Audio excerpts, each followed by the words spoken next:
firman Tuhan untuk pagi ini, yaitu 1 Tesalonika pasal 5 ayat 1 sampai dengan ayat 5. Tetapi tentang zaman dan masa saudara-saudara tidak perlu dituliskan kepadamu, karena kamu sendiri tahu benar bahwa hari Tuhan datang seperti pencuri pada malam. Apabila mereka mengatakan semuanya damai dan aman, maka tiba-tiba mereka ditimpa oleh kebinasaan, seperti seorang perempuan yang hamil ditimpa oleh sakit bersalin. Mereka pasti tidak akan lupa. Tetapi kamu, saudara-saudara, kamu tidak hidup di dalam kegelapan, sehingga hari itu tiba mendatangi kamu seperti pencuri. Karena kamu semua adalah anak-anak terang dan anak-anak siang. Kita bukanlah orang-orang malam atau orang-orang kegelapan. Demikian firman Tuhan terkait dengan bagaimana kita berjaga-jaga. Karena akan tiba waktunya Tuhan akan menyudahi segala sesuatu yang ada di jagat raya ini. Matius pasal 24 berkata pada ayat 42, karena itu berjaga-jagalah, sebab kamu tidak tahu pada hari mana Tuhanmu datang.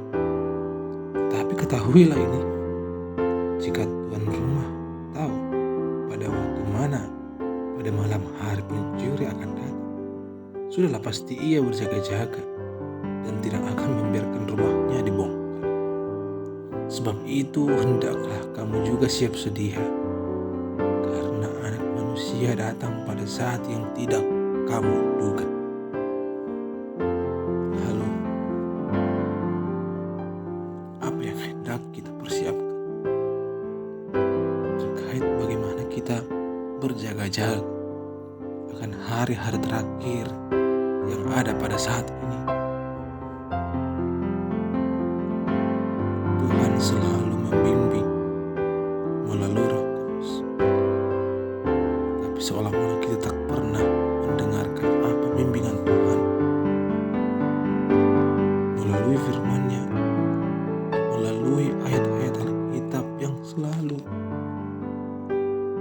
setia dalam setiap apapun yang hendak kita perbuat. Alkitab selalu ada. Tetapi kita yang tak pernah ada untuk Tuhan. Lalu, apakah kita tak pernah dari bahwa ini adalah hari terakhir itu? Ini adalah tanda-tanda hari terakhir. Sampai kepada Wahyu 22 ayat 11. Sana akan dikatakan, barang siapa yang berbuat jahat, biarlah ia terus berbuat jahat. Barang siapa yang cemar, biarlah ia terus cemar. Dan barang siapa yang benar, biarlah ia terus berbuat kebenaran. Barang siapa yang kudus, biarlah ia terus menguduskan dirinya. Melalui nas tersebut, apakah kita menggenapinya? Ya, benar kita yang menggenapi. Tidak ada perubahan, tidak ada penyesalan, tidak ada pertobatan. Masih bangga dengan perbuatan dunia, seolah karena kita masih berada di bumi ini. Tetapi kita selalu meminta pertolongan Tuhan, Tuhan jagai saya. Apakah Tuhan harus berkata, apakah engkau menjaga perbuatanmu? Apakah engkau menjaga akhlakmu, kekudusanmu? Tidak sama sekali. Karena aku melihat semuanya. Kau tak akan pernah tahu kapan aku datang, kapan aku akan mengakhiri semuanya. Lalu apakah upahmu? Hanyalah kebinasaan. Di ayat 12 dikatakan, sesungguhnya aku datang segera, dan aku akan membawa upahku untuk membalaskan kepada setiap orang menurut perbuatannya. Tapi berbahagialah mereka yang membasuh jubahnya. Mereka akan memperoleh hak atas pohon-pohon kehidupan dan masuk melalui pintu-pintu gerbang ke dalam kota itu, ke dalam surga. Tetapi anjing-anjing dan tukang-tukang sihir, orang-orang sundal, orang-orang pembunuh, penyembah berhala, dan setiap orang yang mencintai dusta dan melakukannya tinggal di luar. Tuhan akan datang segera, dan berbahagialah orang yang menuruti nubuat-nubuat yang ada dalam Alkitab. Saudara-saudara sekalian, mari saatnya kita sudah mulai berjaga-jaga. Tidak cukup hanya berjaga-jaga apa yang akan kita makan untuk hari-hari berikut, apa yang akan kita peroleh untuk besok, bagaimana kita bisa bertahan hidup untuk besok. Tidak hanya untuk hal itu kita diminta berjaga-jaga untuk saat ini, tapi dalam setiap perbuatan kita itu adalah suatu tanda bahwa kita sedang berjaga-jaga, bahwa Tuhan akan segera datang menghampiri segala sesuatu. Kita tak tahu kapan nyawa kita dicabut, lalu tak akan ada lagi waktu untuk pertobatan,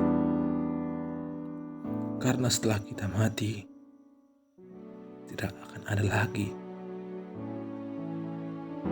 untuk rasa penyesalan, untuk pertobatan, karena Tuhan telah memberi waktu selama kita masih bisa bernapas di dunia ini.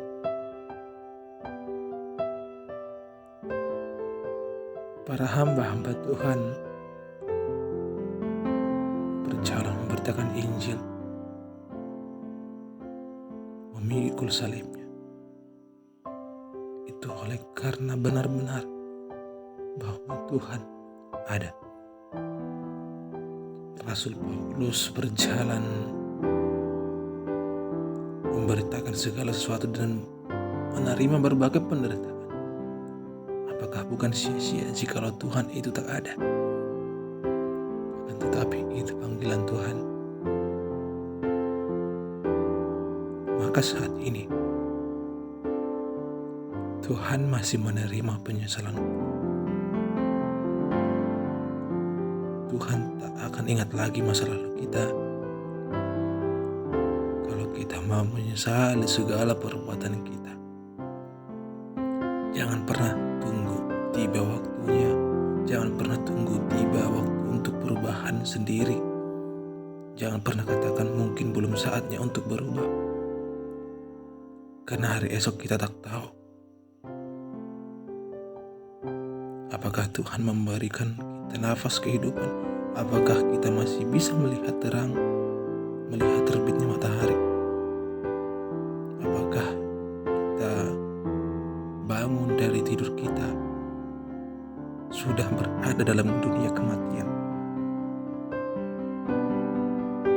Banyak kesaksian-kesaksian yang boleh dilihat oleh hamba-hamba Tuhan, melalui Paulus, melalui Yohanes, dan mereka melakukan itu oleh karena Tuhan. Maka sekarang kita diminta, ayo kita lakukan. Bukan karena profesi, seolah kita wajar-wajar saja melakukan dosa. Bukan hanya para penatua yang jikalau jarang membaca Alkitab, maka dosanya akan melimpah. Semuanya sama. Alkitab telah diberikan untuk kita, kemampuan untuk membaca, kemampuan untuk memahami, menelaah. Tuhan telah berikan. Tetapi untuk apa itu kita gunakan? Ini untuk yang lain, untuk perbuatan-perbuatan duniawi, tapi tak pernah untuk merancang kehidupan yang lebih dekat dengan Tuhan. selalu mengatakan kepada kita